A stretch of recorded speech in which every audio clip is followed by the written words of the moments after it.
Segunda Guerra Mundial. O nazismo avançava pela Europa, deixando uma mancha negra de ódio e violência. O poder de Hitler crescia em todos os cantos do continente ocupado. Os campos de concentração recebiam cada vez mais prisioneiros do Terceiro Reich. Em Auschwitz, um nome ressoava entre as pessoas assustadas que chegavam, gelando o sangue dos mais fortes: Josef Mengele, o Anjo da Morte, cujo trabalho era decidir o destino dos prisioneiros que chegavam ao campo e selecionar os melhores exemplares para suas experiências sobre-humanas. Mas como um homem nascido em uma família burguesa com 2 diplomas universitários e um grande futuro pela frente, se associou à máquina assassina nazista, tornando-se um assassino cruel? Como ele pôde escapar da justiça e deixar questões não resolvidas sobre sua morte?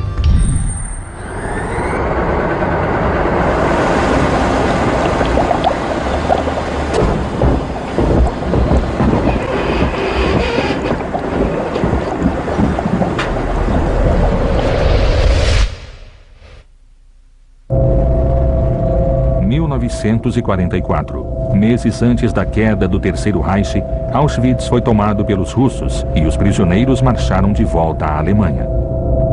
O nome de Josef Mengele ressoava na memória daqueles que haviam sofrido com seus experimentos, mas o Anjo da Morte não estava entre os oficiais mortos nem detidos. Havia rumores de que ele havia fugido para Günzburg, sua cidade natal. Durante a caça aos nazistas iniciada pelo julgamento de Nuremberg, Mengele tramou sua fuga e escapou para a América do Sul, escondendo-se em diferentes países até ser morto, supostamente no Brasil.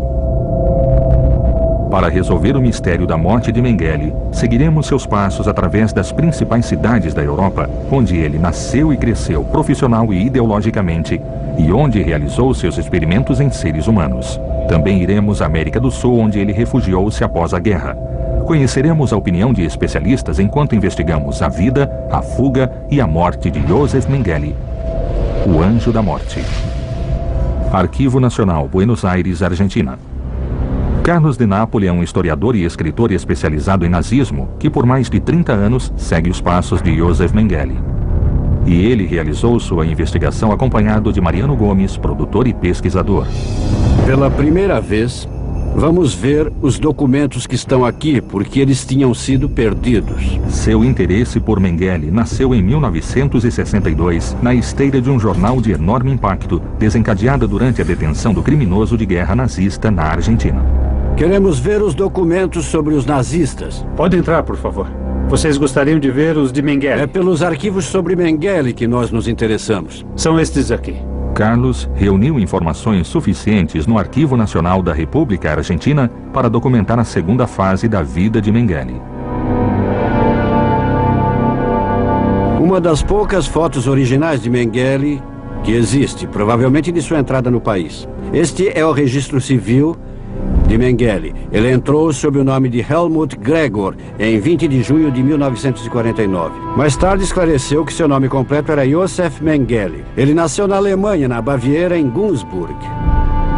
Significa que temos que ir para a cidade de Günzburg para descobrir qual era a sua verdadeira posição econômica. Se ele tinha mesmo as empresas que aparecem aqui, por que podia viajar tão facilmente pelo mundo e todo o resto? Na Argentina, conta-se a história de um médico que sobreviveu fazendo abortos ou que se escondeu em uma fazenda no norte do Paraguai. Em Berlim, ele é conhecido como um empresário milionário que viveu na América do Sul com o ouro roubado dos prisioneiros dos campos. A primeira fase da vida do criminoso foi na Alemanha, onde essa história começa.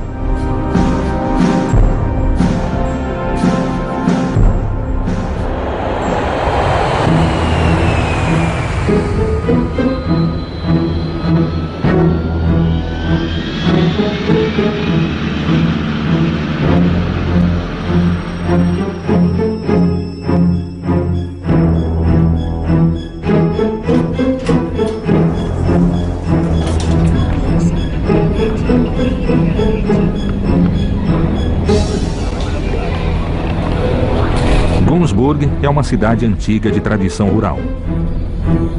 localizada no coração da Baviera, a região mais conservadora da Alemanha. A família Mengele sempre foi um poderoso clã na sociedade de Günzburg. E este clã possuía um poder econômico e político devido à mão de obra de suas empresas agrícolas na região. Temos que encontrar a rua Immelmannstrasse, onde a família Mengele está instalada. Aqui no mapa, não dá para ver direito.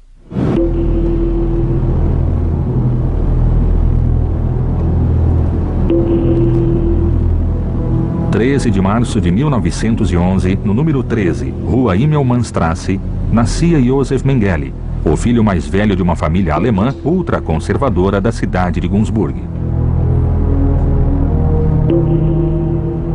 Mengele brincava nesta rua, até começar seus estudos em Günzburg. É incrível estar aqui na casa onde Mengele corria quando era criança. Era apenas mais um garoto. É um lugar tranquilo, como podem ver. Imagine há 100 anos, quando ele nasceu.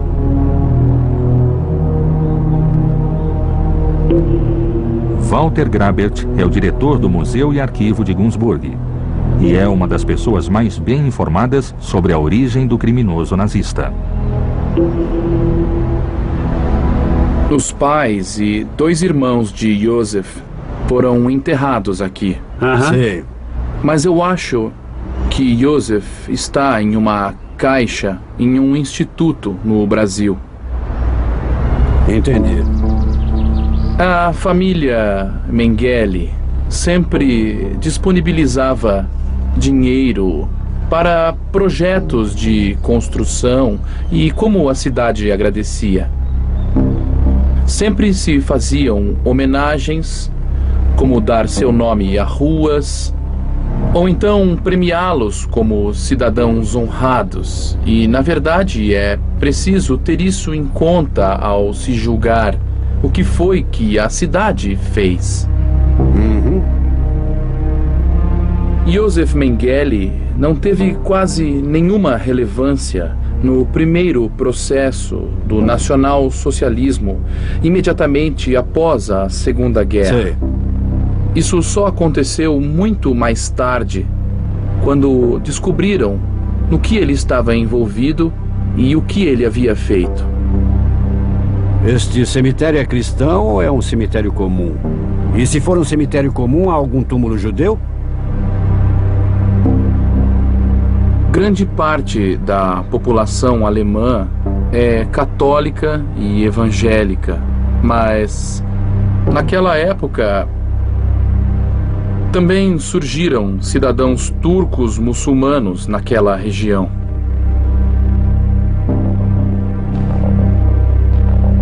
Nós tivemos aqui durante muitos anos, mas a partir do século XVII, deixam de haver comunidades judias aqui em Günzburg.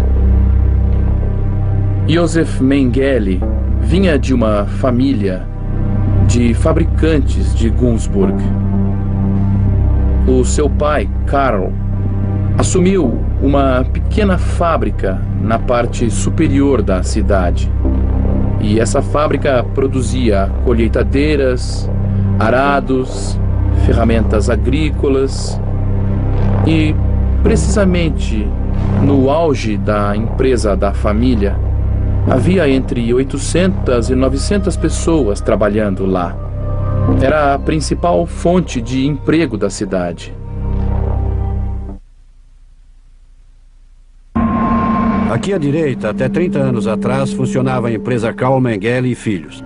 Hoje é um terreno em que foi construído um supermercado e onde se estão construindo casas e outros espaços comerciais. Antiga fábrica da família Mengele. A fábrica da família ocupava todo o espaço, inicialmente daqui até lá, até aquelas macieiras no final da rua. E a fábrica era realmente muito grande. Muita gente era empregada aqui. Entendi.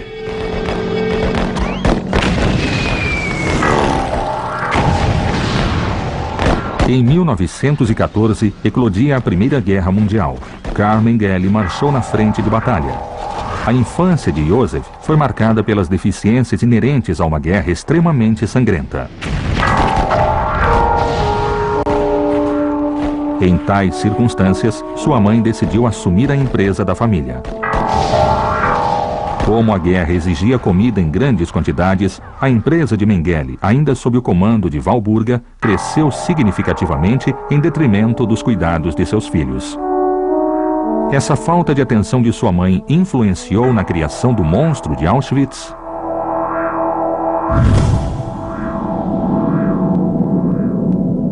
A Alemanha perdeu a guerra e a agitação social aumentou. As ligas industriais alemãs defendiam um mercado anticomunista e financiavam a ascensão do partido nazista ao poder. O surgimento do nazismo foi visto inicialmente com desdém pelos grandes industriais, mas as ideias de Hitler de destruir a Alemanha mudaram tudo. O bastião de Hitler estava no sul da Alemanha. Por isso, um dos pequenos financiadores da carreira de Hitler era o industrial Karl Mengele, o pai de Josef. Adolf Hitler e seus seguidores realizaram uma tentativa de golpe em Munique. O golpe fracassou e Hitler foi encarcerado na prisão de Landsberg. Com este marco, Josef Mengele lentamente começa a mergulhar na cultura do nazismo.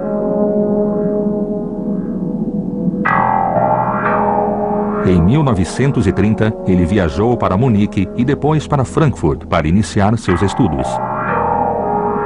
Mas como o filho de um poderoso industrial em poucos anos torna-se o criminoso mais sinistro do nazismo?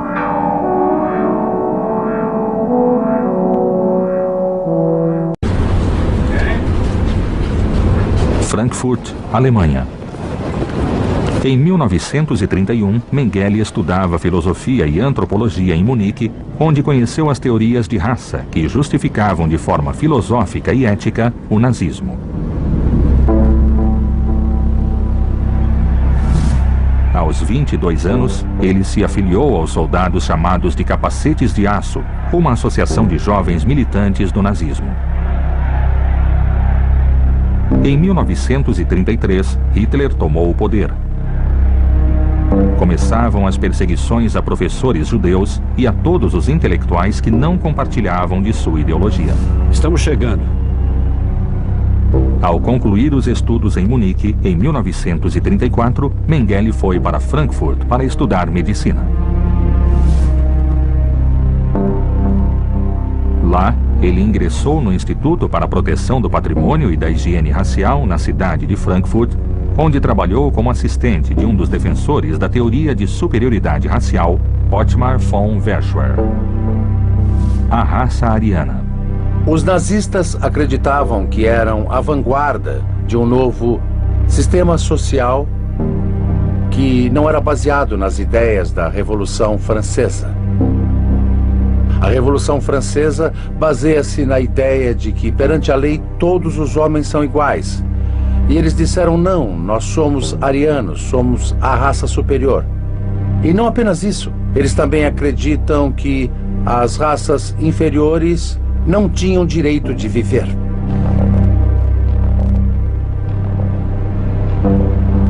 Universidade Goethe, Frankfurt.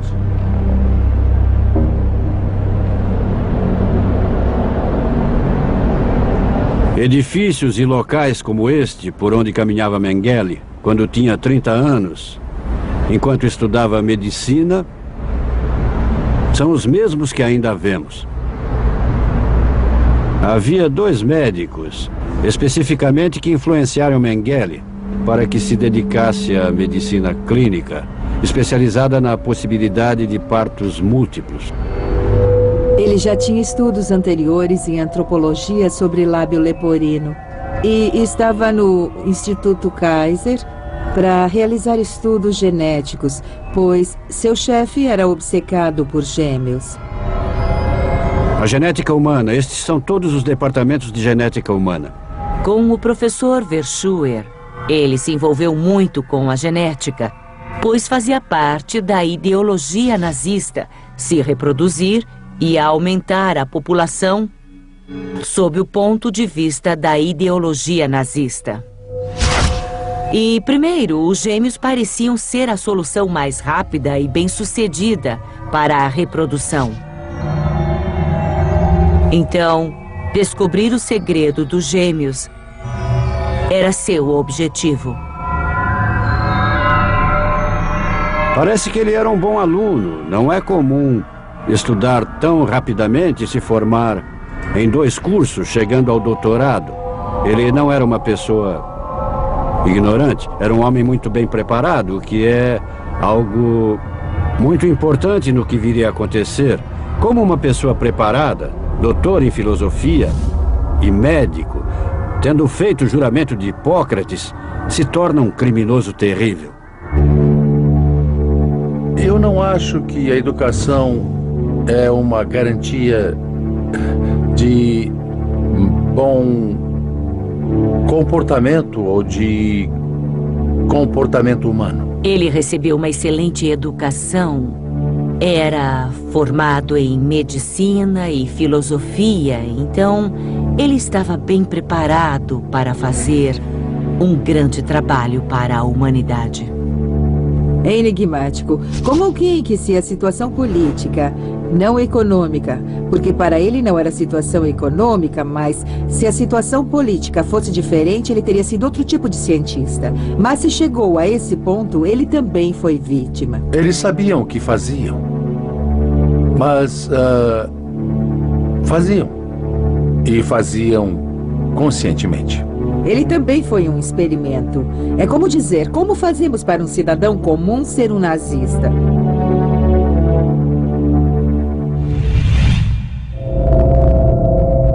Suas pesquisas no Instituto de Higiene Racial levaram Mengele a se filiar ao Partido Nacional Socialista. Um ano depois, ele formou-se em medicina com uma tese sobre a deformação bucal e maxilar em crianças. No mesmo ano, ele casou-se com Irene Schumbein, uma jovem de família luterana. O casamento realizou-se na cidade de Oberstdorf, a poucos quilômetros de Günzburg, lugar onde anos depois iria esconder-se ao fugir dos crimes cometidos.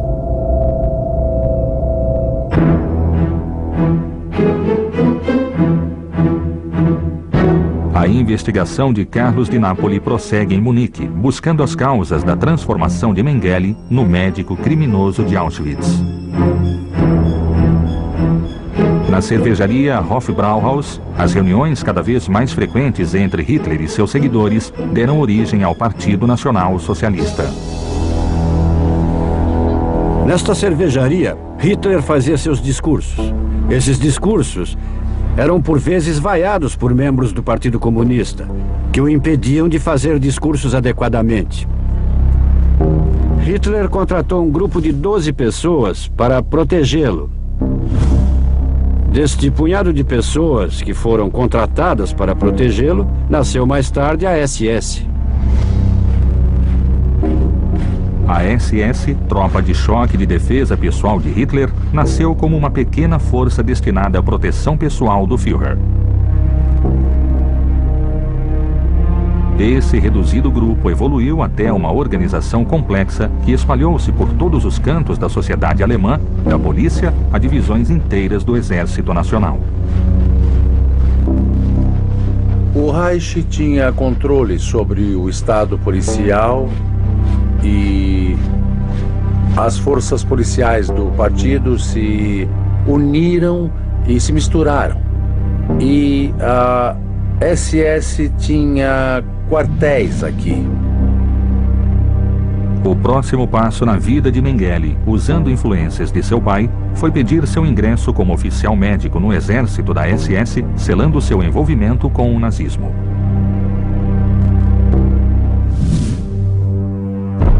Como qualquer oficial da força, ele fez um juramento. Juro a Adolf Hitler, Führer e chanceler do Reich, lealdade e coragem. Prometo obediência até a morte a você e aos superiores por você designados. Que Deus me ajude. No caso de Mengele, foi pelo direito de pertencer à maior excelência. Se estivesse no sistema, ele acreditava que chegaria à elite da elite e então teria todas as portas abertas.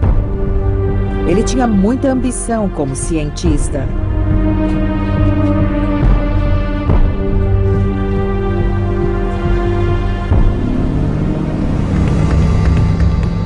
Carlos de Nápoles viaja a Nuremberg para tentar compreender o nazismo crescendo na mentalidade de Mengele.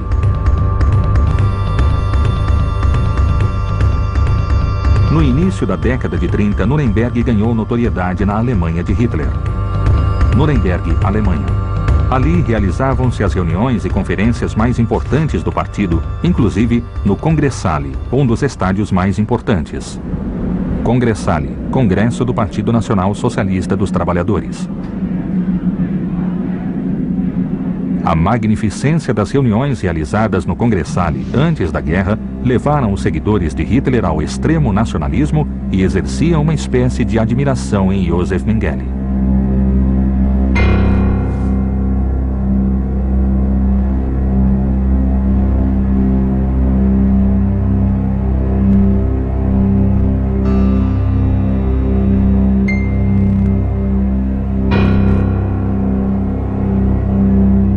Zeppelin-Wiese, Nuremberg, Alemanha. O Zeppelin-Wiese também foi um dos edifícios mais valiosos para o Império Nazista. Aqui, Hitler pronunciava seus discursos mais importantes e eram realizados os desfiles e eventos mais importantes do Partido Nacional Socialista a fim de exacerbar o amor dos membros pelo Führer. Em 1939, o poder de Hitler atingiu o clímax. As reuniões do partido eram manifestações de massa. O regime crescia a cada dia, junto com a admiração e o fanatismo de milhões de alemães. As massas reunidas no estádio de Nuremberg viviam por seu líder. Estreando o uniforme da SS, o jovem Mengele destacou-se por seu fervor e dedicação ao Führer. O terror estava instalado. O nazismo começava a assumir o controle da política mundial e Mengele iniciava sua carreira militar. O anjo da morte começava lentamente a abrir suas asas para sobrevoar a Europa em guerra.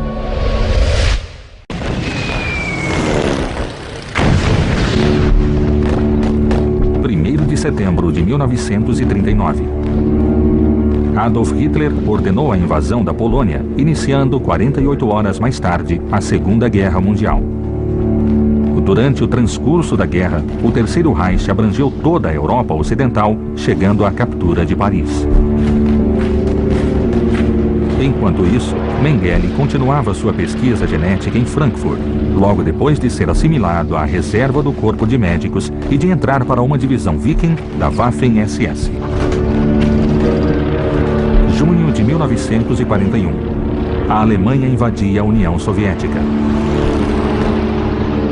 Fevereiro de 1942, Mengele foi recrutado e enviado às proximidades de Rostock, na frente leste, onde foi ferido e evacuado na linha de frente. Por sua atuação, ele foi condecorado com a Cruz de Ferro de 2º grau.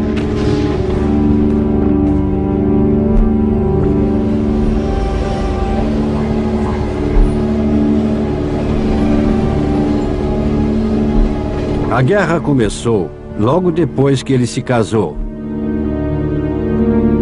Ele foi para a frente russa e resgatou 2 homens que estavam feridos dentro de um tanque. E leva um tempo até que se recupere.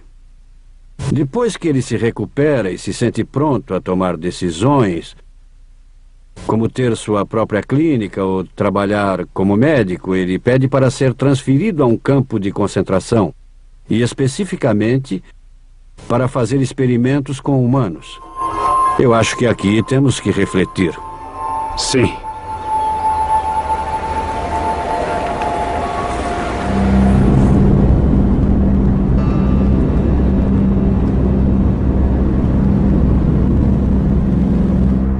Frankfurt, Alemanha. Frankfurt foi uma das cidades mais importantes para a economia do Império Nazista. Lá foram instalados os laboratórios da IG Farben, a indústria química mais importante da Alemanha, que passou para o controle nazista em 1937. Na estação... Fica por aqui. O quê? A IG Farben. Estavam interessados em química. A Farben foi criada em torno de 1911 e foi formalizada como sociedade, como um monopólio. Nos anos 20, a fábrica estava pronta. E em 1935, Hitler passou para o controle nazista, enviando para lá grupos de judeus ou qualquer outra pessoa considerada estranha ou politicamente contrária ao partido. E isso influenciou os médicos? Alguns médicos foram punidos, mas a cúpula era tão importante que não podiam julgá-los pelos segredos que tinham.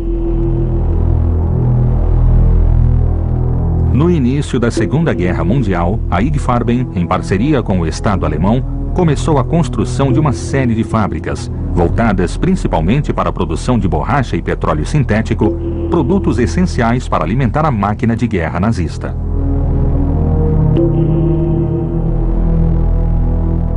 Tendo à sua disposição centenas de milhares de prisioneiros em campos de concentração para realizar experiências com produtos farmacêuticos, a IG Farben se organizou para obter o maior benefício comercial possível.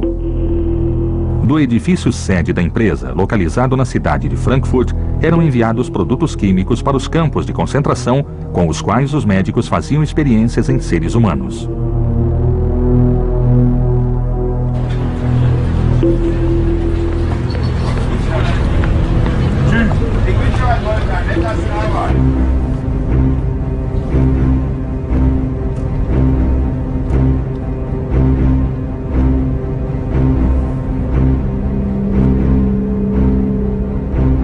Neste enorme edifício, que durante anos foi o maior edifício de escritórios na Europa, funcionou a IG Farben, o que é importante para a história de Mengele é que aqui, nesta universidade, ele se tornou médico e começou a receber os medicamentos com os quais faria experiências nos campos de concentração.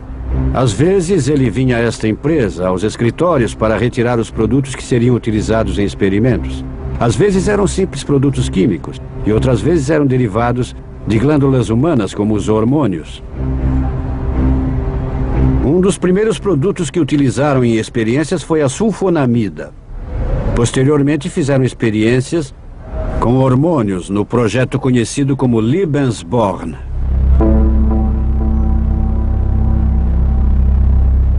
Aqui onde estamos, daqui, saíam todos os produtos que foram usados nos campos de concentração espalhados por toda a Alemanha. Este é o prédio por onde entravam os criminosos de guerra que mais tarde foram julgados em Nuremberg.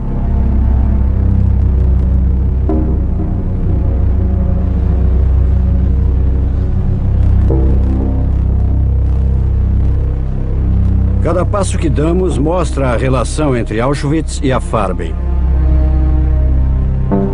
A IG Farben tinha uma tradição bem antiga e difundida na Alemanha e estava envolvida em todo tipo de indústria química. O gás Zyklon B, que foi usado para a destruição em massa, foi produzido pelas fábricas pertencentes à IG Farben.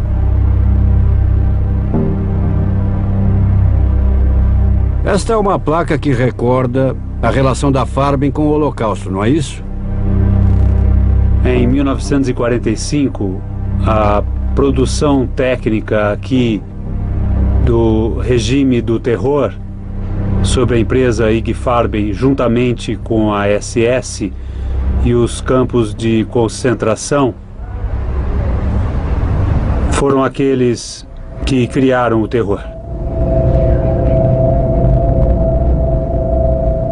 Aqui estão as sedes de onde Heinrich Korlen, que foi chefe da experimentação, enviava os remédios para os campos de concentração. Ele era o bioquímico responsável de indicar que drogas podiam ser desenvolvidas e quais não podiam. Eles pegavam o cadáver e depois extraíam aqui o produto final, que podia ser um hormônio do crescimento ou um hormônio de experimentação. Mas lembre-se que a Farben, entre outras coisas, tinha mais de 10 empresas farmacêuticas. A mais conhecida é a Bayer. Sabemos que a Bayer, ela enviava para todos os campos de concentração algumas drogas que com certeza não possuíam um nome específico e sim apenas números para serem testadas nos prisioneiros. 2% sulfato de cobre.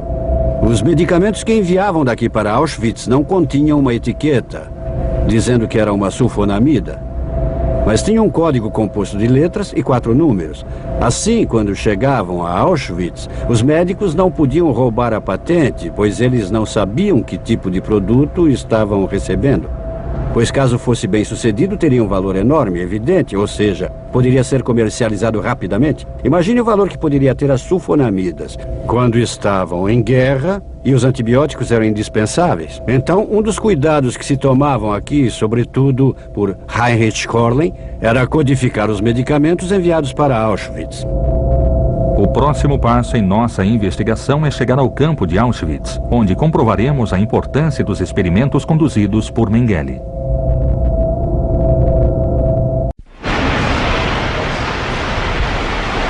Estação de trem, Frankfurt. Senhoras e senhores, este trem tem como destino Auschwitz.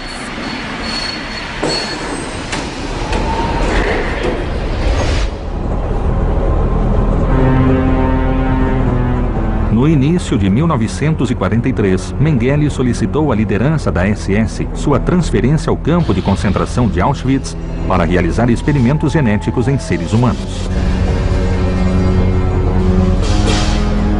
Ele poderia ter escolhido outro destino para sua vida e poderia ter feito experimentos sem se rebaixar tanto. Houve outros que realizaram experimentos. Talvez não fossem de família tão renomada ou com pais tão ricos. Por isso a escolha dele é sinistra. Aqui está, 2 passagens para Auschwitz. O local não foi escolhido por acaso. Sabemos a partir das biografias de fontes disponíveis que muito tempo antes da guerra, ele já estava envolvido em vários projetos na Alemanha envolvendo questões de genética. E vir para cá com tantas famílias e tantas relações em poucas gerações, ele podia trabalhar como ele considerava, assim como seus supervisores, com maior chance de sucesso para melhorar as teorias raciais do regime nazista. Por que Auschwitz? Porque para alguém com uma mentalidade científica não criminosa era o local perfeito, pois podia usar os prisioneiros como cobaias humanas. Ou seja, eram como ratinhos de laboratório. E isso era inédito, porque nunca antes haviam feito uma experiência coletiva e massiva. Desde que chegou ao poder, Hitler sabia que a Alemanha precisava, acima de tudo, de borracha e petróleo sintético. Em 6 de fevereiro de 1941, nos arredores de Auschwitz, a IG Farben construiu uma fábrica gigantesca para a produção de borracha e petróleo sintético. A escolha do local foi feita porque na região havia carvão, água e calcário em grandes quantidades, produtos básicos à produção desejada.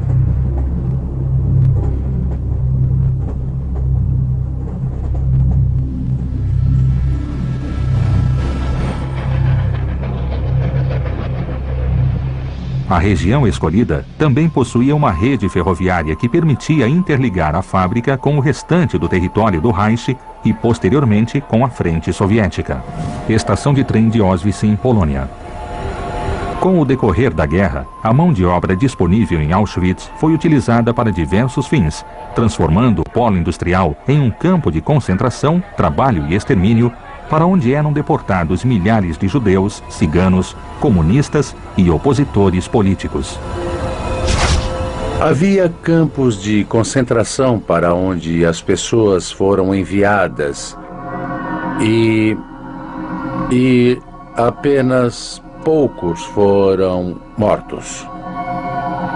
Havia também as fábricas de morte como Auschwitz ou Treblinka, onde a ideia era levar as pessoas para lá e matá-las. A ID Farben tinha um acordo com o campo de concentração. Eles poderiam usar os prisioneiros e ainda tinham que pagar os administradores do campo para usar esses prisioneiros do campo de concentração. Eles até separavam os trabalhadores qualificados dos não qualificados. Havia um grande interesse no negócio, especialmente pela SS, que era encarregada de administrar os campos e estava lucrando enormes quantias de dinheiro.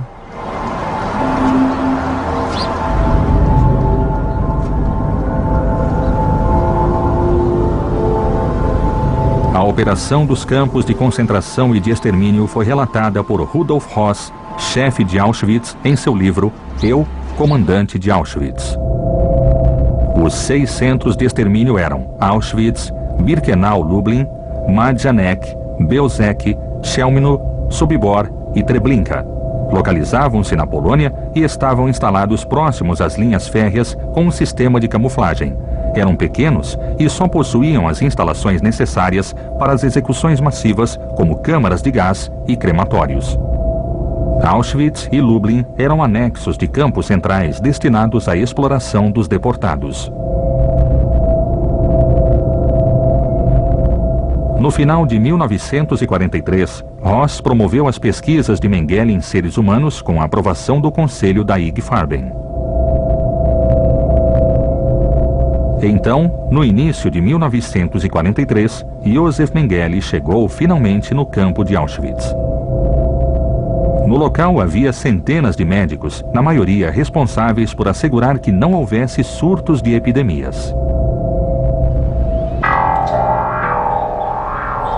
Auschwitz I era o campo principal dentro do complexo. Em um dos edifícios, Mengele realizava suas experiências, especialmente com crianças. Campo de concentração Auschwitz, Polônia. Auschwitz foi um complexo de campos de concentração. Nós estamos em Auschwitz I, o primeiro campo estabelecido. Logo vieram Auschwitz II, Birkenau, que fica a 3 quilômetros daqui. A uns 11 quilômetros, mais ou menos, na direção oposta, ficava Auschwitz III, onde havia um centro industrial da IG Farben e os prisioneiros foram usados para construir uma fábrica química. Além destes 3 campos localizados nos arredores da cidade, havia outros 40 subcampos menores, onde os prisioneiros eram usados como escravos. O primeiro transporte de prisioneiros chegou em 14 de junho de 1940. E o acampamento começou a receber cada vez mais prisioneiros. Então decidiram construir um campo extra para prisioneiros soviéticos, que foi Birkenau. 90% dos prisioneiros trabalhavam na área de construção, então construíram os campos nessas áreas. Os escravos e os prisioneiros, inclusive os que eram mantidos aqui em Auschwitz I, foram levados para Birkenau. Então aqui podemos ver o portão principal e o slogan "O trabalho nos liberta", que era um slogan cínico aqui, já que ninguém era livre graças ao trabalho. O trabalho era uma arma de destruição.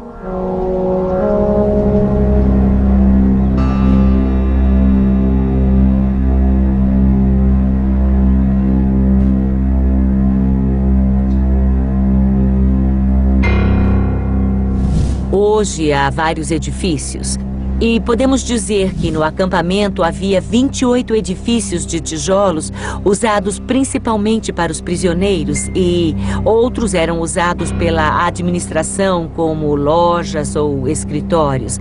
Atualmente, a primeira fileira de edifícios é usada pelo museu e a última fileira de edifícios há uma exposição para todos os visitantes.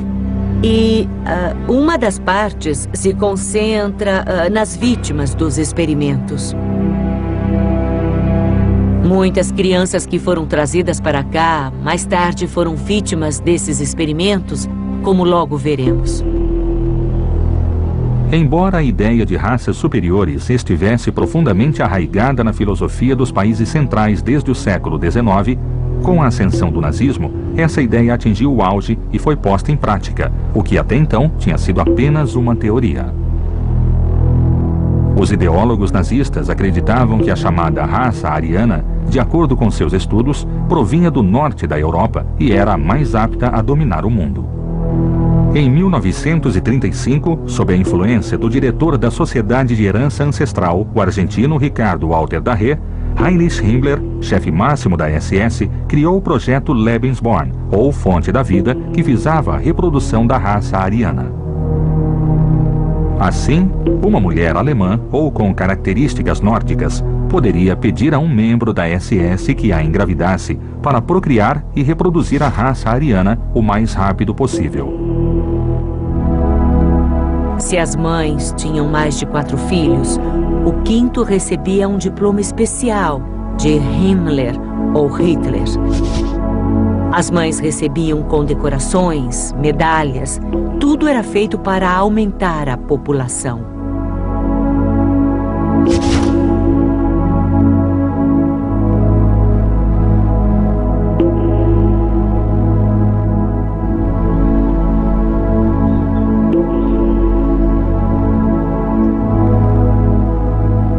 Se falamos de experimentação, na verdade havia muitos cientistas trabalhando em diversos projetos aqui. O mais lembrado, tragicamente, é o infame Dr. Josef Mengele. Ele foi indicado como o médico-chefe de Birkenau. Então iremos para Birkenau, ao seu posto de trabalho. Ele viveu e trabalhou lá nos arredores do campo, assim como a maioria dos oficiais. Então eles viviam lá e trabalhavam. A atividade de Mengele no campo de concentração de Auschwitz tornou-se a engrenagem central do projeto Lebensborn. Sua obsessão por obter partos múltiplos o levou a assassinar milhares de gêmeos nas alas de experimentação. O Bloco 6 foi muito importante na vida dos prisioneiros e uma parte se foca nas crianças que foram vítimas de experimentos. Vamos dar uma olhada. Primeiro, as fotografias mostram as vítimas de experiências de Mengele. E aqui podemos ver exemplos de documentos. Então, temos documentos do Instituto de Higiene estabelecido aqui. E aqui até podemos ver a assinatura de Josef Mengele, que estava enviando a cabeça de um cadáver de um menino de 12 anos para ser diagnosticada, como está descrito aqui. Claro que Mengele não fazia os experimentos nele mesmo. Ele escolhia prisioneiros do campo de concentração. Aqui na foto, podemos ver 2 meninas que foram vítimas dos experimentos. Eva Moses Kor e sua irmã Miriam. Elas foram trazidas da Hungria. Tive a oportunidade de conversar com essa Moses há alguns anos e ela me disse que após o trabalho, os médicos lhe perguntaram se os experimentos haviam prejudicado sua saúde. E ela disse que quando estavam na maca, injetavam alguns líquidos. Sim. E ela disse que nunca lhes contaram o que era. Eram crianças e na documentação dos sobreviventes não há esse tipo de informação. Mas ela disse que depois da guerra, alguns anos mais tarde, uma delas começou a perder a visão e quase ficou cega. Elas não sabiam o que era, pois nada havia acontecido a elas, não haviam adoecido nem nada. Mas felizmente os médicos conseguiram salvá-la e ela voltou a enxergar normalmente. Mas ela disse que um dos diagnósticos era de que se tratava de resíduos dos experimentos. A intervenção de Mengele no projeto Lebensborn não se limitou às experiências com gêmeos. Documentos encontrados na Alemanha e na Argentina mostram claramente que havia o objetivo de prolongar o período de fertilidade das mulheres, a obtenção da fórmula da eterna juventude e a cura de homossexuais através do uso de hormônios obtidos pela Ig Farben. Conectados com ele através do tempo. Ele mesmo os descrevia como experimentos médicos.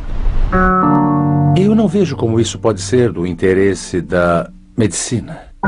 Houve experimentos, especialmente com gêmeos, para verificar como os químicos eram eficazes para matar pessoas. E algo que deve ficar claro desde o início é que ele era um médico, mas não pensava em curar ninguém. Ele só pensava em aniquilar pessoas.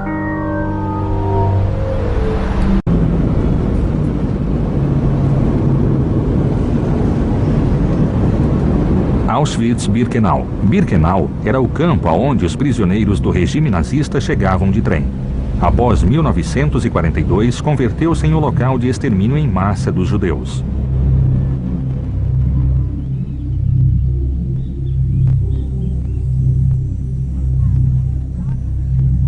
Apesar das tentativas nazistas de ocultar as evidências de seus atos criminosos, em Auschwitz ainda existiam as ferrovias que levavam milhares de pessoas para se encontrar com o Anjo da Morte.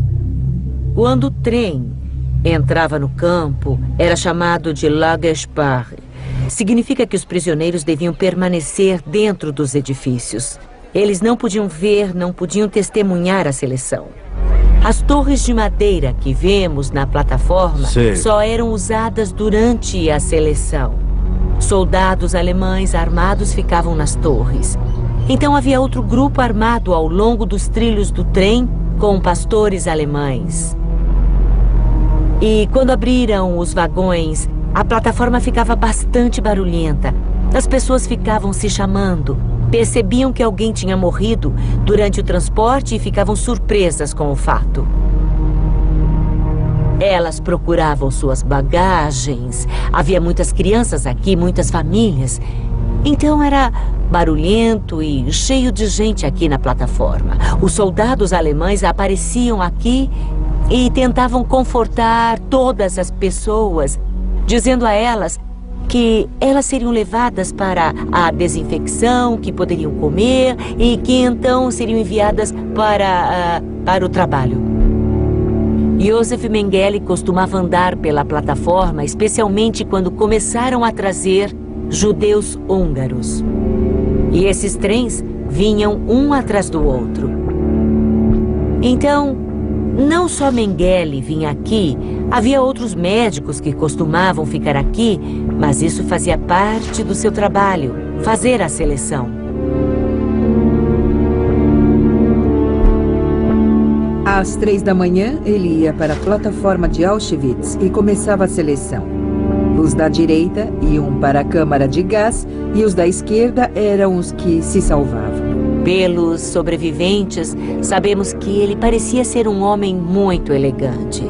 Mesmo com as vítimas, ele se comportava de modo muito amigável. Mas o que aguardava as pessoas era a morte. Assim, Mengele se transformou no que os prisioneiros chamavam de o Anjo da Morte. Mas como uma pessoa pôde adquirir um apelido tão sinistro? O Anjo da Morte é a figura que a pessoa vê 1 minuto antes de morrer. Depois disso, não há mais nada.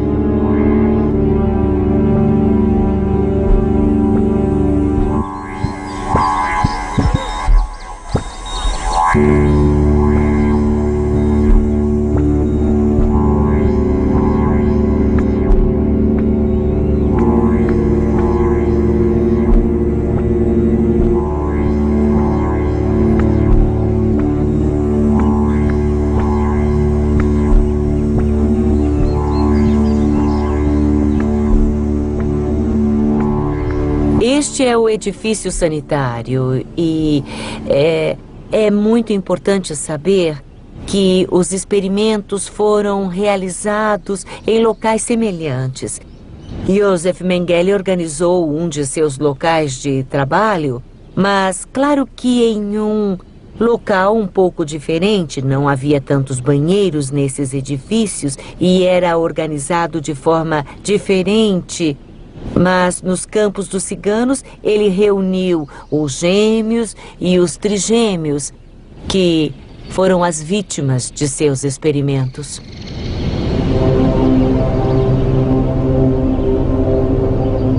Aqui era onde eles viviam.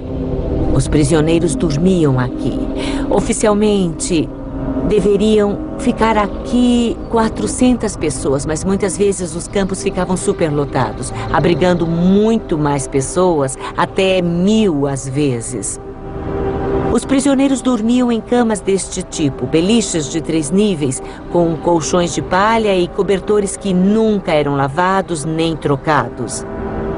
Aqui havia muitos insetos, mas por causa dos cobertores havia muito mais. Muitas vezes este lugar era usado para se sentarem e comerem. Eles podiam comer aqui. Pela manhã, antes de serem levados para o trabalho, bebiam um líquido, supostamente café, sem açúcar. Então continha pouca ou nenhuma caloria. Então eram levados para o trabalho. Em torno do meio-dia, recebiam oficialmente uma lata de sopa de legumes, muitas vezes feita com legumes podres, normalmente era de repolho. Quando voltavam do trabalho, recebiam novamente esse líquido para beber, que era o café. Às vezes havia chá de ervas e um pedaço de pão, mas não pão como conhecemos, pois era uma mistura de várias coisas. Muitas vezes encontravam serragem no pão, assim como pedaços de papel, sucata de metal. Nestas condições, os prisioneiros aproximavam-se da morte e muitos acabavam nas mãos de Mengele, transformando-se em cobaias.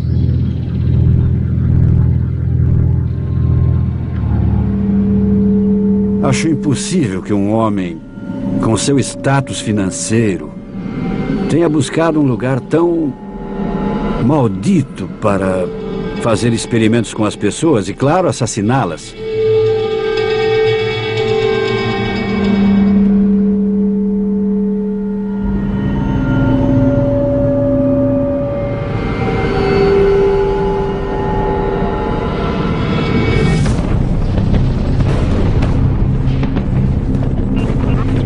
A Segunda Guerra Mundial estava praticamente definida.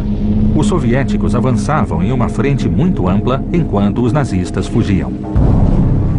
Neste contexto, a chegada do Exército Vermelho ao campo de Auschwitz era uma questão de dias.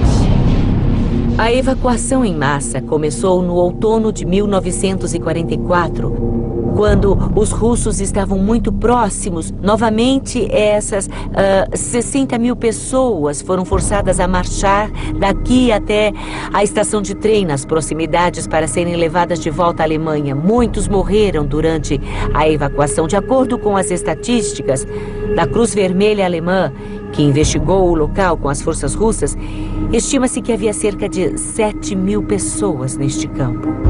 Apenas os doentes e debilitados foram deixados para trás e abandonados pelos alemães. Centenas de soldados da SS que haviam sido alertados da queda do campo de concentração de Auschwitz começaram a fugir, deixando para trás milhares de mortos.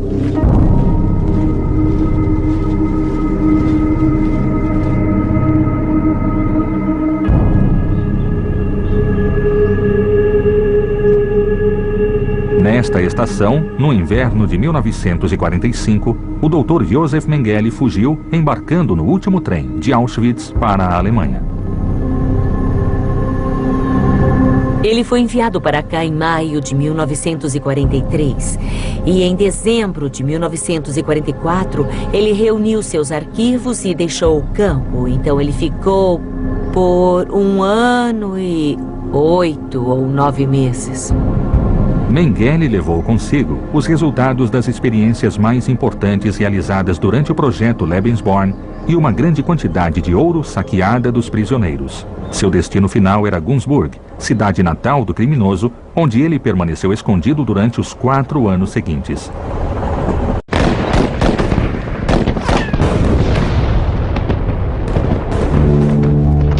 27 de janeiro de 1945.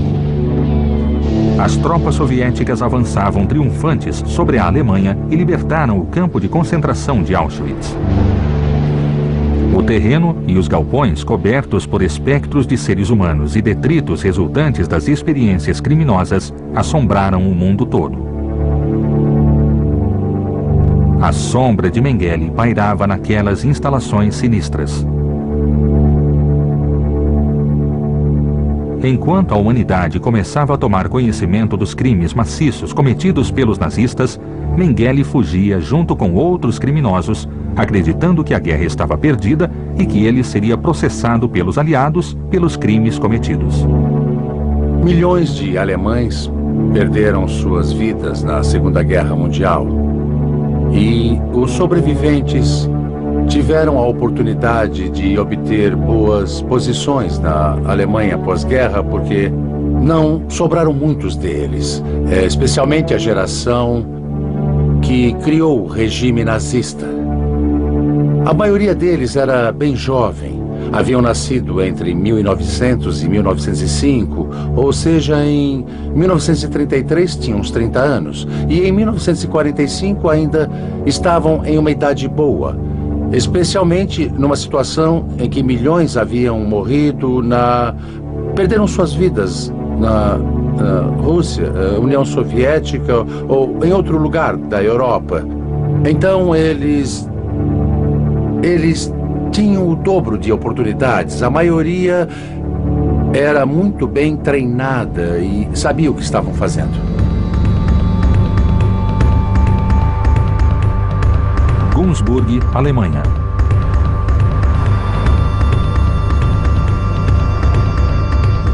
Günzburg foi o primeiro local onde Mengele se escondeu ao fugir de Auschwitz. Ali ele permaneceu de 1945 a 1949, escondendo-se nas propriedades da família no campo e na cidade. Lá ele foi ajudado por seu pai, Karl, que colaborou para que Josef saísse da Europa. Durante os 2 primeiros anos, ele pôde desfrutar da tranquilidade do campo sem a possibilidade de ser encontrado pela justiça. Ele até começou um romance com Marta Maria Will, a esposa de seu irmão falecido. Quando ele saiu de Auschwitz, Mengele se escondeu aqui, no interior de Günzburg. Não sabemos em que lugar exatamente, mas sabemos que foi quando iniciou uma fuga que acabaria no Brasil, em 1959. Na época, ele já tinha aparecido nos jornais e era procurado intensamente. Ninguém pode dizer precisamente se mais tarde ele voltou para cá, para a cidade. Sim, Eu também claro. não sei dizer. Eu conversei muito com moradores daqui em Günzburg e nos anos 70, nas mesas de bar, as pessoas falavam muito sobre esse assunto, mas se você dissesse para alguém, certo, agora falando sério, as pessoas diriam que não sabiam de nada. Ninguém pôs as mãos no fogo. Ninguém tem coragem de falar sobre esse tema aqui na cidade.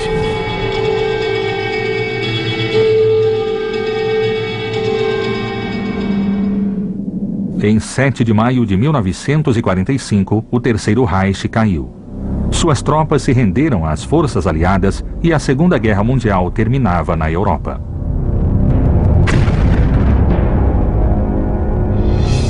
Meses mais tarde, devido aos acordos já existentes entre os aliados, os criminosos que haviam sido capturados e que eram responsáveis pela morte de milhões de pessoas foram julgados na cidade de Nuremberg.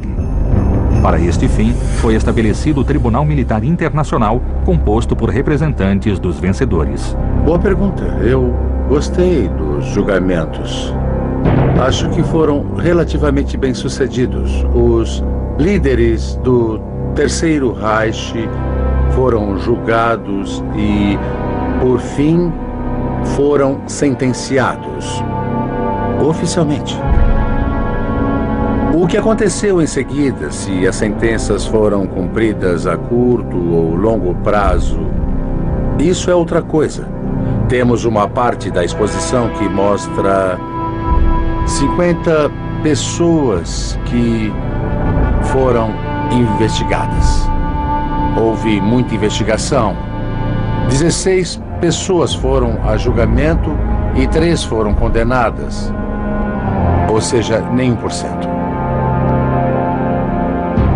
Concluídos os julgamentos, os Estados Unidos iniciaram por conta própria os chamados julgamentos subsequentes, em que foram avaliados os médicos que haviam participado de experiências criminosas com os prisioneiros dos campos de concentração e as autoridades da IG Farben, que haviam fornecido os produtos químicos a serem testados nesses experimentos.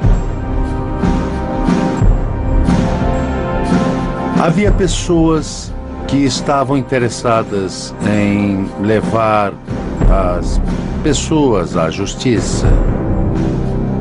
Isso aconteceu. Mas na maioria dos tribunais não havia pessoas interessadas porque eram da antiga elite. Eram pessoas que continuavam com seu trabalho. Então, é por isso que tivemos um número relativamente baixo de julgamentos.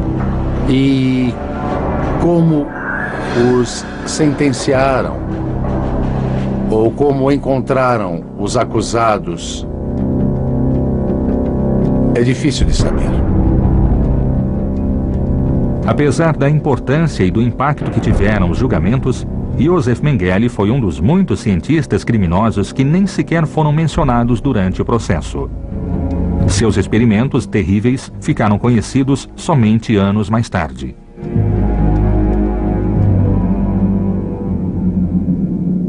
Logo após a guerra, a prioridade da União Soviética era reconstruir o país que havia sido devastado. No entanto, no decorrer dos anos, também começou a perseguir os nazistas que haviam cometido crimes de lesa humanidade contra a população civil e militar soviética. Como em Auschwitz, milhares de soviéticos haviam sido exterminados.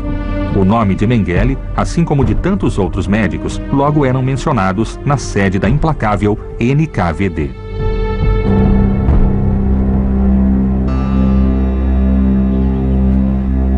Percebendo que sua vida estava em perigo e que o círculo da morte se fechava desta vez sobre si mesmo, em 1949, Mengele decidiu deixar a Europa o quanto antes. O destino escolhido foi a Argentina, abrigo de muitos outros líderes nazistas, assim como vários países sul-americanos.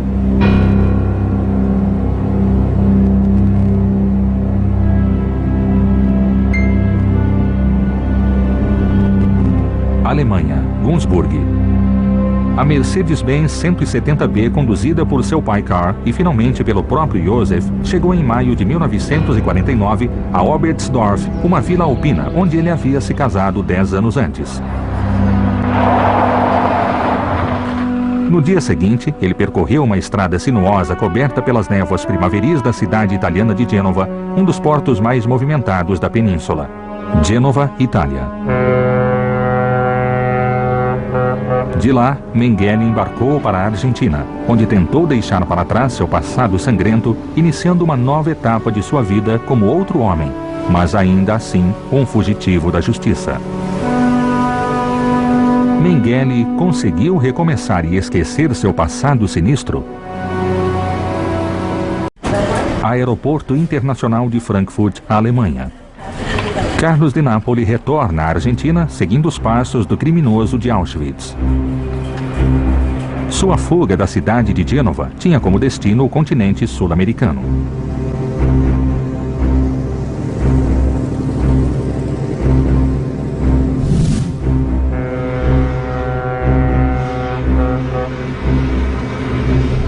Com o fim da Segunda Guerra Mundial, os nazistas fugitivos elegeram a Argentina o local perfeito para esconderem-se da justiça europeia.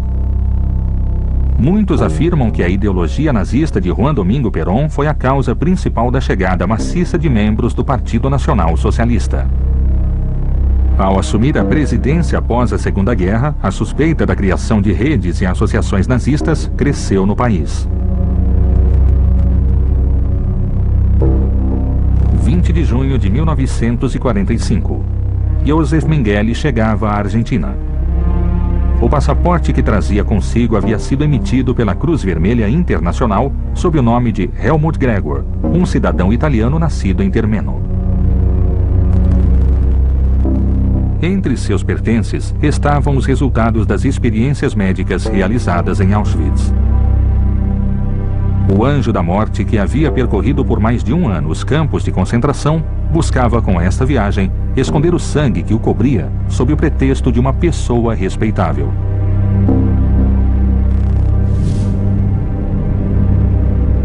A investigação sobre a vida de Mengele na Argentina continua com uma pesquisa sobre o navio que trouxe o criminoso nazista para a América do Sul. Ainda existem dúvidas sobre o nome do navio em que Mengele chegou ao país. As informações prestadas pelo Arquivo Nacional diferem dos dados da alfândega. Pelo Arquivo Nacional, Mengele chegou a bordo do vapor Felipa. E na imigração, o cartão de entrada diz que ele veio a bordo do North King. Coincidentemente, aqui está o documento que pode nos ajudar a resolver a questão de em que navio Mengele chegou, porque aqui estão as listas de passageiros. Queremos ver os arquivos da chegada dos navios de 1949 para constatar se chegou o vapor Felipa ou o passageiro Helmut Gregor. Vejamos. Este é do ano de 1949. Agora temos que procurar em junho. Vamos ver navio por navio. O vapor Felipa chegou ao porto com passageiros clandestinos. O vapor Felipa tinha uma bandeira panamenha. E de Gênova ele fez escalas em Las Palmas e Montevideo. Aqui está. Marcado em vermelho, número 920. Helmut Gregor. Filho de Nennen. Nascido em 1911. Técnico. Aqui diz Tremeno, mas é Termeno. E Trento. Isso coincide com o que está no Arquivo Nacional. Mengele chegou no vapor Felipa, sob o número 920, em 20 de maio de 1949. Mengele mal chegou ao país e foi para o Hotel dos Imigrantes para continuar ocultando seu passado e começar uma nova etapa em sua vida.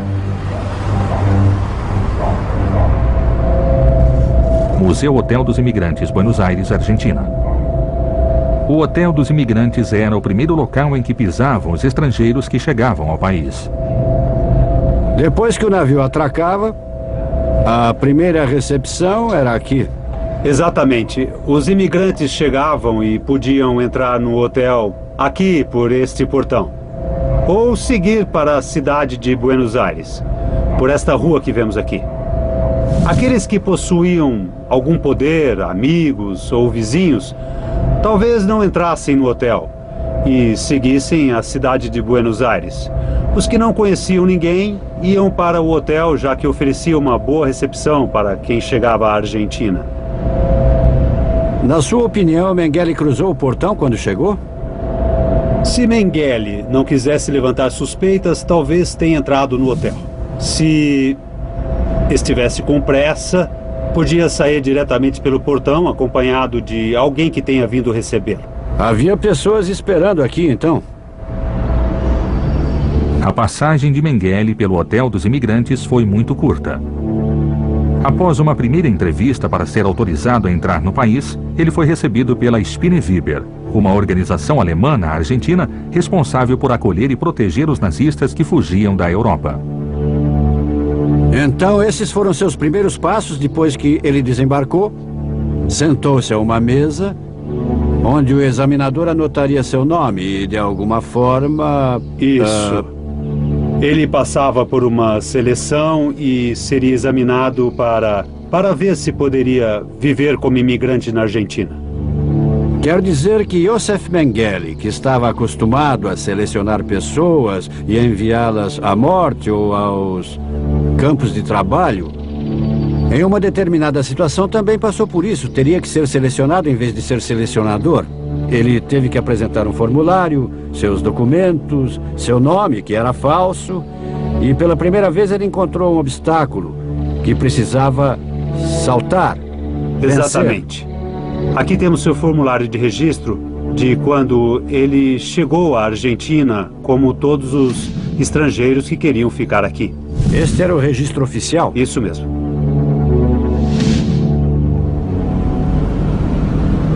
Olivos, província de Buenos Aires, Argentina. Durante sua estada na Argentina, Mengele viveu no norte da província de Buenos Aires, que ao longo do tempo tornou-se o principal centro de atividades dos nazistas fugitivos.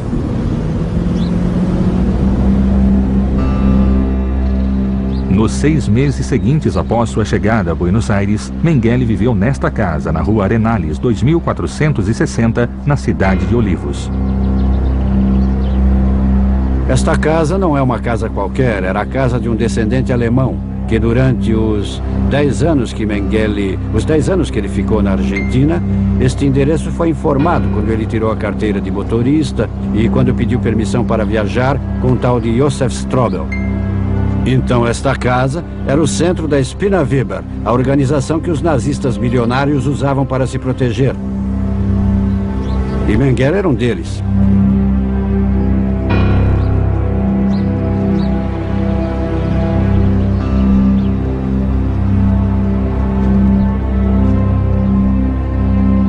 A estrutura local da Spinnaviber era liderada pelo empresário Jorge Antônio, de laços estreitos com o general Perón. Como os outros membros da rede, a estada de Mengele na Argentina foi caracterizada por uma mobilidade constante, especialmente no norte da província de Buenos Aires. Em 1953, Mengele clandestinamente divorciou-se de Irene Schumbein, sua primeira esposa que havia permanecido em Günzburg. Logo depois, Mengele deixou o codinome de Helmut Gregor para recuperar sua verdadeira identidade e assim desfrutar, pelo menos por alguns anos, de uma vida tranquila, sem que seu passado continuasse a atormentá-lo.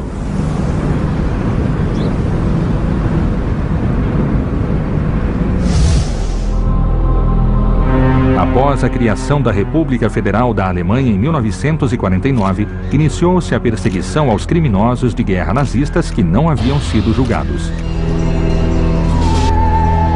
Essa perseguição também fez com que os médicos que haviam participado do Terceiro Reich perdessem seus empregos e diplomas universitários. Em 1957, a Universidade de Frankfurt revogou o título de Josef Mengele, que recentemente fora considerado foragido da justiça. Mas Mengele ainda estava escondido na Argentina, sem suspeitar que sua paz logo acabaria.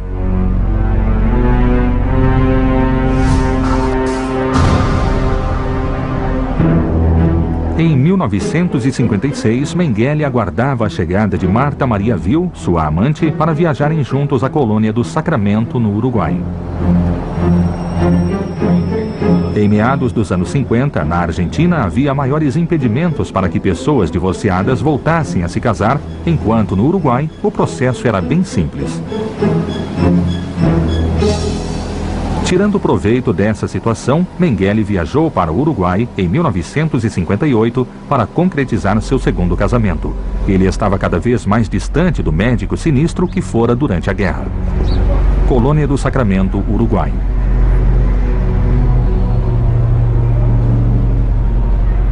Héctor Amoedo é um jornalista uruguaio que descobriu todos os documentos que provam a estadia de Mengele e seu casamento na República Oriental do Uruguai.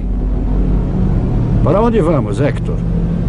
Bom, vamos ao gabinete do prefeito em Colônia, no registro civil do comissariado de Colônia. Está a certidão de casamento de Mengele e Marta Maria. Quando as pessoas se casam, o primeiro ano fica no registro civil do cartório competente. Certo. Mas após um ano passa para o departamento intendente, para o registro civil do departamento intendente. Caso, é aqui, mesmo, né? Perfeito. Isso. É um escritório pequeno como os de outras cidades do interior. Esse documento está completo. É o documento principal. Entendi. E aí aparece a primeira A assinatura. primeira assinatura de Mengele. E aqui abaixo, a de Maria Marta Ville, emitida em Günzburg, cidade natal de Mengele. E aqui está, devidamente referendado. Na Alemanha, por conseguinte. A importância de encontrar evidências dessa união, os documentos referendados pela Embaixada da Alemanha mostram que na Europa sabia-se da presença de Mengele na América do Sul. Esta aqui é a certidão alemã, é claro, do divórcio. De acordo com a certidão de divórcio do cartório de Frankfurt, Irene Schumbein, a primeira esposa de Mengele, informou ao juiz que o criminoso vivia na Argentina desde 1949 e que recebia a correspondência na Rua Sarmiento, 1875, na cidade de Olivos. Aqui as assinaturas são iguais. Uma pista vital para que Mengele começasse a ser perseguido pela justiça pouco tempo depois. Você pode ler para nós? Sim. Em Nova Helvécia, no dia 16 de junho de 1958, às 10 horas, a pedido das partes interessadas, faço saber que aqui casam-se o senhor Josef Mengele e a senhora Marta Maria Will. Intimo todos que venham a saber de qualquer impedimento ao casamento que se manifestem por escrito a este cartório, fazendo conhecer as causas. O casamento de Mengele no Uruguai não seria possível sem a ajuda de Roberto Mertig, dono da empresa Orbis e amigo pessoal de Carl Mengele. O pai de Josef havia estabelecido contato com Mertig em 1946, solicitando ajuda para que a vinda de seu filho na América do Sul lhe permitisse esquecer seu passado no Terceiro Reich.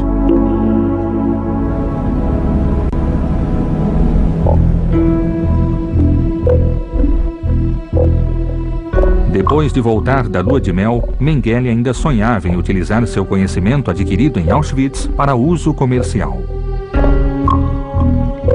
Assim, ele assumiu o laboratório Fadro Farm, que produzia medicamentos dos quais havia adquirido todas as ações um ano antes, aparecendo como sócio oculto. Este seria seu último movimento tranquilo na Argentina, pois os fantasmas do passado começavam a persegui-lo.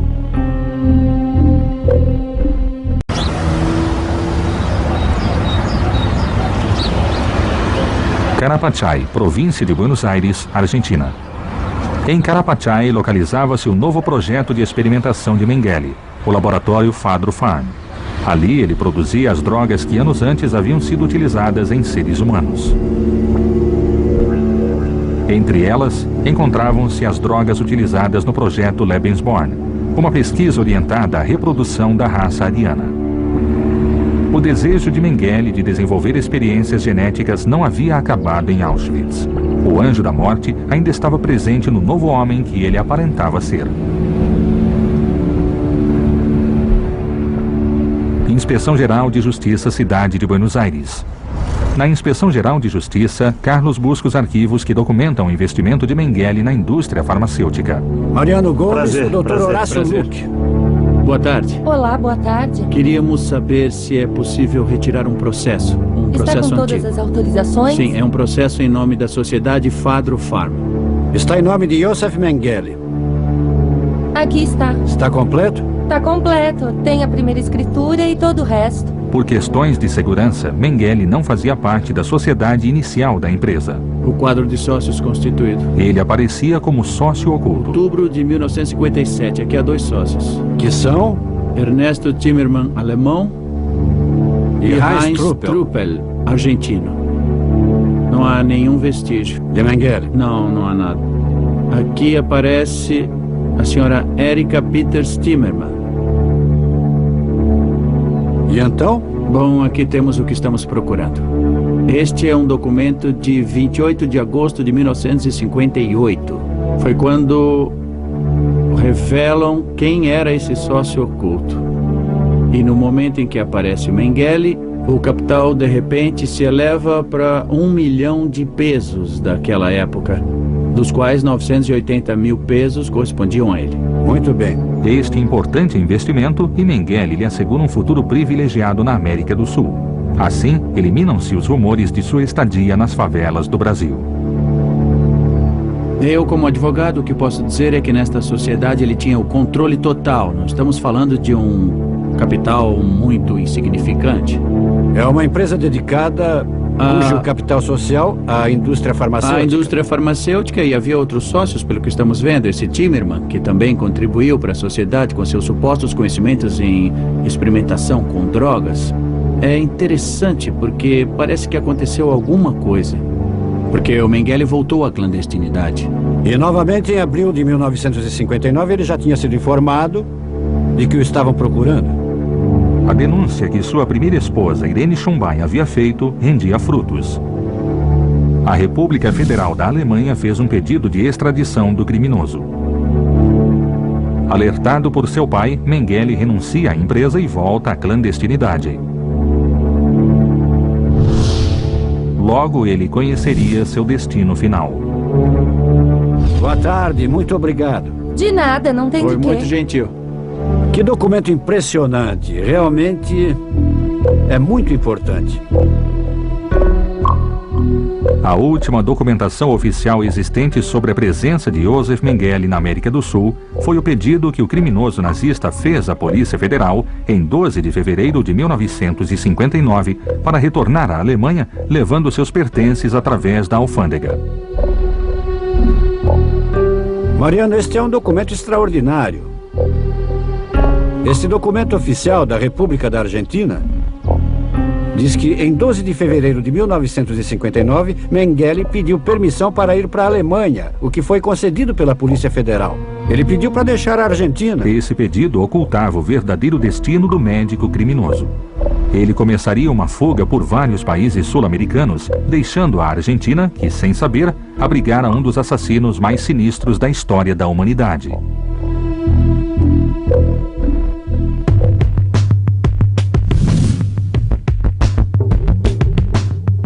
Meses depois da fuga de Mengele da Argentina, chegou ao país o pedido de extradição da justiça alemã.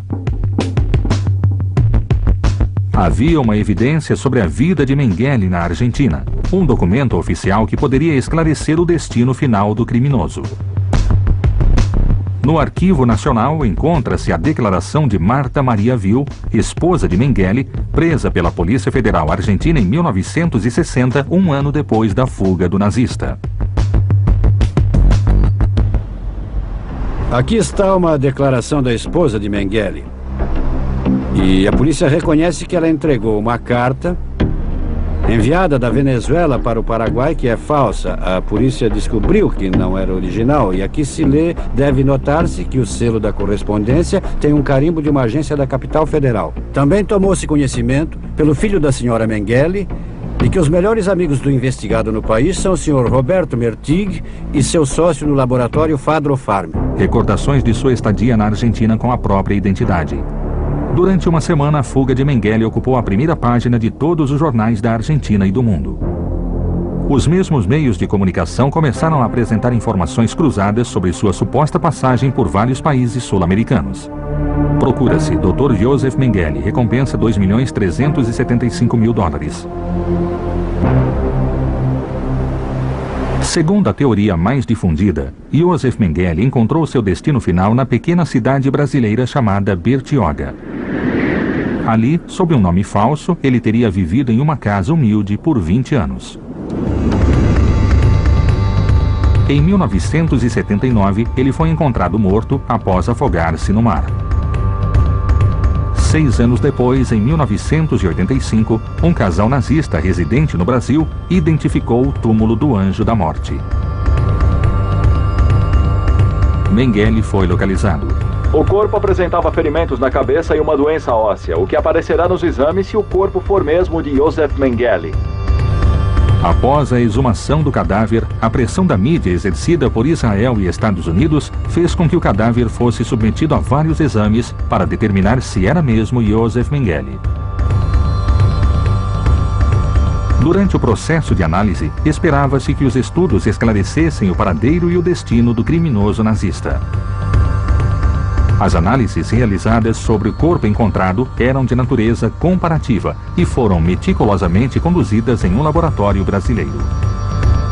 Eu acho que Provavelmente haverá conclusões muito interessantes com base nas informações disponíveis e nas informações adicionais que ainda podem ser encontradas. Porque é um caso muito difícil. Em todos os casos onde nós encontramos um esqueleto, uma ossada, nós nunca dizemos o nome e nunca nós podemos afirmar que seja a pessoa. Até agora sabemos que os ossos pertenciam a um homem de 1,79 m e de cerca de 60 anos. Uma obturação de prata também pode coincidir com os registros dentários de Mengele de 1937.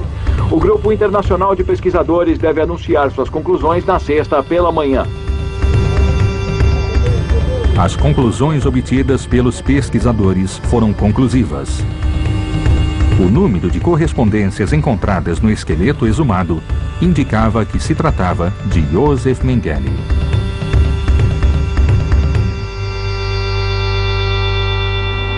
A notícia sobre a morte de Mengele surpreendeu o mundo todo. A história do anjo da morte que havia percorrido os campos de Auschwitz durante 1 ano e meio e que conseguiu fugir sem ser julgado por seus crimes havia terminado. A morte do sinistro médico ainda deixa intrigas, mas o fato é que o criminoso nazista pôde escapar da justiça graças à cumplicidade de sua família e de vários contatos na América do Sul.